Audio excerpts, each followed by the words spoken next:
ರಾಜ್ಯದಲ್ಲಿ ಜಿದ್ದಿನ ಕಣವಾಗಿ ಗುರುತಿಸಿಕೊಂಡಿದ್ದ ಮಂಡ್ಯ ಲೋಕಸಭಾ ಕ್ಷೇತ್ರದಲ್ಲಿ ಮಾಜಿ ಸಿಎಂ ಎಚ್.ಡಿ. ಕುಮಾರಸ್ವಾಮಿ ಭರ್ಜರಿ ಜಯ ಸಾಧಿಸಿದ್ದರು. ಒಕ್ಕಲಿಗ ಸಾಮ್ರಾಜ್ಯದ ಮೇಲಿನ ಹಿಡಿತ ಮರುಸ್ಥಾಪನೆಯ ಮಹಾಯುದ್ಧ ಎಂತಾನೆ ಬಿಂಬಿತವಾಗಿದ್ದ ಈ ಕದನದಲ್ಲಿ ಕ್ಷೇತ್ರದ ಜನ ಕುಮಾರಸ್ವಾಮಿ ಕೈ ಬಿಡಲಿಲ್ಲ. ಈ ಖುಷಿಗಾಗಿ ಇವತ್ತು ಮಂಡ್ಯದ ಮೇಲುಕೋಟೆಯಲ್ಲಿ ಕುಮಾರಸ್ವಾಮಿಗೆ ಬೃಹತ್ ಅಭಿನಂದನಾ ಕಾರ್ಯಕ್ರಮವನ್ನು ಹಮ್ಮಿಕೊಳ್ಳಲಾಗಿದೆ. ಜೊತೆಗೆ ಪಾಂಡವಪುರದ ಪುಟ್ಟರಾಜು ನಿವಾಸದ ಮುಂಭಾಗ ಸಸ್ಯಾಹಾರಿ ಊಟದ ಜೊತೆಗೆ ಭರ್ಜರಿ ಬಾಡೂಟದ ವ್ಯವಸ್ಥೆಯನ್ನು ಮಾಡಲಾಗುತ್ತಿದೆ. ಮೈಸೂರಿನ ಪಾರಂಪರಿಕ ಕಟ್ಟಡ ಉಳಿವಿಗಾಗಿ ಸಂಸದ ಯದುವೀರ್ ಒಡೆಯರ್ ಮುಂದಾಗಿದ್ದಾರೆ. ಮಹಾರಾಜ ಕಾಲೇಜು, ಯುವರಾಜ ಕಾಲೇಜು, ಜಯಲಕ್ಷ್ಮಿ ವಿಲಾಸ ಸೇರಿದಂತೆ ನಗರದ ಪಾರಂಪರಿಕ ಕಟ್ಟಡಗಳನ್ನು ಯದುವೀರ್ ವೀಕ್ಷಿಸಿ ಪರಿಶೀಲಿಸಿದರು. ಸಂಸದ ಯದುವೀರ್ಗೆ ಮೈಸೂರು ವಿವಿ ಕುಲಪತಿ ಲೋಕನಾಥ್ ಸಾಥ್ ಕೊಟ್ಟರು. ಕಟ್ಟಡಗಳ ಉಳಿವಿಗಾಗಿ ಕ್ರಮ ಕೈಗೊಳ್ಳುವ ಭರವಸೆ ಸಂಸದರು ನೀಡಿದ್ದಾರೆ.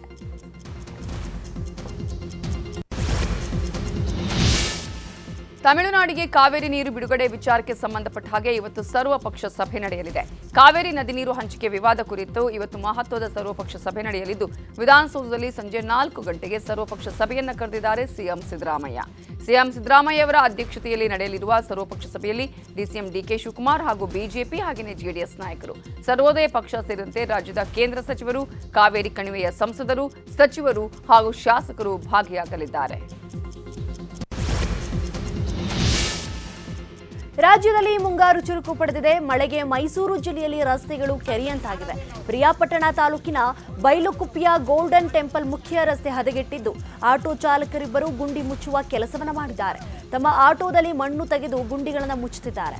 ರಸ್ತೆಗಳನ್ನು ಸರಿಪಡಿಸುವಂತೆ ಸ್ಥಳೀಯರು ಸಚಿವ ಕೆ ವೆಂಕಟೇಶ್ಗೆ ಮನವಿಯನ್ನು ಮಾಡಿದ್ದಾರೆ. ಕೊಪ್ಪಳ ಜಿಲ್ಲೆಗೆ ಮಳೆರಾಯ ಮತ್ತೆ ಎಂಟ್ರಿ ಕೊಟ್ಟಿದ್ದಾನೆ. ಮಳೆ ಇಲ್ಲದೆ ಕೆಲವು ದಿನಗಳಿಂದ ಕಂಗಾಲಾಗಿದ್ದ ರೈತರು ಸಂತಸಗೊಂಡಿದ್ದಾರೆ.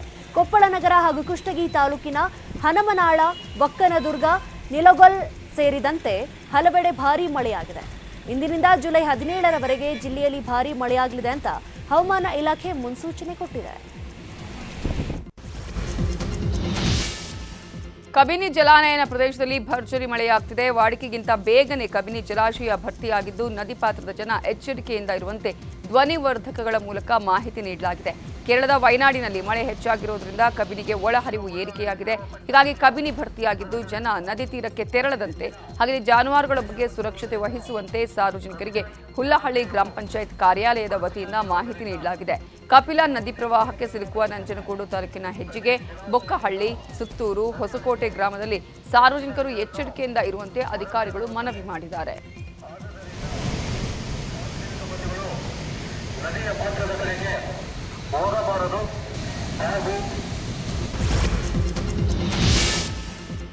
ಮಹಾರಾಷ್ಟ್ರದ ಹಲವೆಡೆ ಮಳೆ ಹೆಚ್ಚಾಗಿದೆ. ಮಳೆಯಿಂದಾಗಿ ರಸ್ತೆ ಮೇಲೆ ನೀರು ನಿಂತಿದ್ದು ವಾಹನ ಸವಾರರು ಪರದಾಡ್ತಿದ್ದಾರೆ. ಇನ್ನು ಮುಂಬೈ ವಿಮಾನ ನಿಲ್ದಾಣದ ಬಳಿಯಲ್ಲೂ ರಸ್ತೆ ಮೇಲೆ ನೀರು ನಿಂತಿದ್ದ ವಾಹನ ಸಂಚಾರ ಅಸ್ತವ್ಯಸ್ತವಾಗಿತ್ತು. ಕೆಲವು ಕಡೆಗಳಲ್ಲಿ ಅಂಡರ್ಪಾಸ್ನಲ್ಲಿ ನೀರು ನಿಂತಿದ್ದು ಟ್ರಾಫಿಕ್ ಜಾಮ್ ಉಂಟಾಗಿತ್ತು.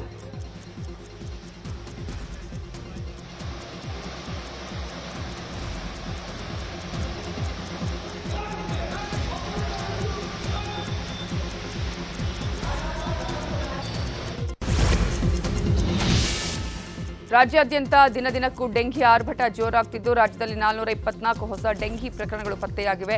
ಈವರೆಗೆ ರಾಜ್ಯದಲ್ಲಿ 9,000 ಪ್ರಕರಣಗಳು ಪತ್ತೆಯಾಗಿವೆ. ನಿನ್ನೆ ಒಂದೇ ದಿನ ಬಿಬಿಎಂಪಿ ವ್ಯಾಪ್ತಿಯಲ್ಲಿ 202 ಮಂದಿಯಲ್ಲಿ ಡೆಂಘಿ ಸೋಂಕು ದೃಢಪಟ್ಟಿದೆ. 1 ವರ್ಷದ ಒಳಗಿನ 154 ಮಕ್ಕಳಲ್ಲಿ ಡೆಂಘಿ ಕಾಣಿಸಿಕೊಂಡಿದ್ದು, 1 ರಿಂದ 18 ವರ್ಷದ 3,203 ಜನರಲ್ಲಿ ಡೆಡ್ಲಿ ಸೋಂಕು ಪತ್ತೆಯಾಗಿದೆ. 7 ರೋಗಿಗಳು ಸಾವನ್ನಪ್ಪಿದ್ದಾರೆ ಅಂತ ಆರೋಗ್ಯ ಇಲಾಖೆ ತಿಳಿಸಿದೆ.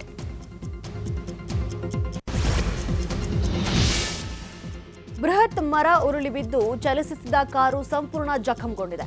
ಶಿವಮೊಗ್ಗ ಜಿಲ್ಲೆಯ ಸಾಗರನಗರದಲ್ಲಿ ಈ ಘಟನೆ ಸಂಭವಿಸಿದೆ. ಕಾರಿನ ಮೇಲೆ ಬೃಹತ್ ಮರ ಉರುಳಿ ಬಿದ್ದಿದ್ದು, ಕಾರಿನಲ್ಲಿದ್ದ 2 ಯುವಕರಿಗೆ ಸಣ್ಣ ಪುಟ್ಟ ಗಾಯಗಳಾಗಿವೆ. ಅದೃಷ್ಟವಶಾತ್ ಯಾವುದೇ ಪ್ರಾಣಹಾನಿ ಸಂಭವಿಸಿಲ್ಲ. ಗಾಯಗೊಂಡವರು ಸಾಗರ ತಾಲೂಕಿನ ಹುಲ್ಲತ್ತಿ ಗ್ರಾಮದ ಪುನೀತ್ ಹಾಗೂ ರವಿ ಎಂದು ಗುರುತಿಸಲಾಗಿದೆ. ಸದ್ಯ ಆಸ್ಪತ್ರೆಗೆ ದಾಖಲಿಸಿ ಚಿಕಿತ್ಸೆಯನ್ನ ಕೊಡಿಸಲಾಗುತ್ತಿದೆ. ವಾಮಾಚಾರ ನಡೆದಿದೆ ಎನ್ನಲಾದ ನಿಂಬೆಹಣ್ಣಿನ ಕವರ್ ಚಲಿಸುತ್ತಿದ್ದನ್ನ ನೋಡಿ ಕುಟುಂಬಸ್ಥರು ಭಯಭೀತರಾಗಿದ್ದಾರೆ. ಶಿವಮೊಗ್ಗದ ನಗರದ ಕಾಶಿಪುರದ 2ನೇ ತಿರುವಿನಲ್ಲಿ ಘಟನೆ ನಡೆದಿದೆ. ದ್ವಿಚಕ್ರ ವಾಹನದಲ್ಲಿ ಬಂದ 2 ನಿಂಬೆಹಣ್ಣು ಹಾಗೂ ಬೆಲ್ಲ ಇದೆ ಎನ್ನಲಾದ ಸುತ್ತಿದ ಪೇಪರ್ ಒಂದನ್ನು ಎಸೆದು ಹೋಗಿದ್ದಾರೆ. ವಾಮಾಚಾರದ ಪಟ್ಟಣ ಚಲಿಸುವ ದೃಶ್ಯ ಸಿಸಿ ಕ್ಯಾಮೆರಾದಲ್ಲಿ ಸೆರೆಯಾಗಿದೆ. ರವಿಕುಮಾರ್ ಹನುಮಂತಪ್ಪರ ಮನೆ ಮುಂದೆ ಈ ಘಟನೆ ನಡೆದಿದೆ. ಈ ಸಂಬಂಧ ಪೊಲೀಸರಿಗೆ ದೂರು ನೀಡಲಾಗಿದೆ.